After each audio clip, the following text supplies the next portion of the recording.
17वें प्रवासी भारतीय दिवस इजलास में वजीर-ए-आजम मोदी शामिल हुए। इस वक्त की बड़ी खबर आपको बता दें, इंदौर में 9 जनवरी तक चलेगा यह प्रोग्राम। 70 ममालिक के हजारों प्रवासी भारतीयों की इसमें शिरकत होने जा रही है और आज भारत के पास नॉलेज सेंटर के साथ स्किल कैपिटल बनने का अवसर है, ये पीएम मोदी ने कहा है।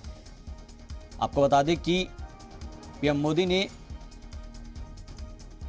कमेमोरेटिव स्टाम्प जारी किया है।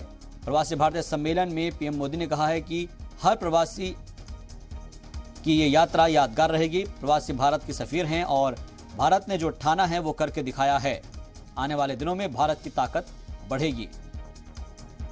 प्रवासी भारतीय सम्मेलन में पीएम मोदी ने कई बातें कही है। वैसे हम सभी अभी जिस शहर में हैं वो भी अपने आप में अद्भुत है।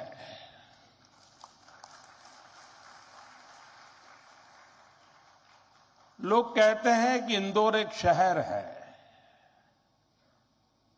लेकिन मैं कहता हूं इंदौर एक दौर है। ये वो दौर है जो समय से आगे चलता है, फिर भी विरासत को समेटे रहता है। इंदौर ने स्वच्छता के क्षेत्र में देश में एक अलग पहचान स्थापित की है। खाने पीने के लिए अपन इंदौर, अपन का इंदौर,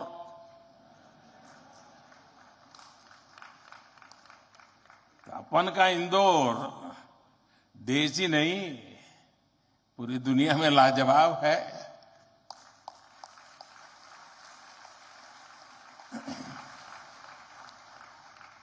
इंदौरी नमकीन का स्वाद, यहाँ के लोगों के यहाँ पर जो पोहे का पैशन है, साबूदाने की खिचड़ी, कचौरी, समोसे, शिकंजी, जिसने भी इसे देखा उसके मुंह का पानी नहीं रुका।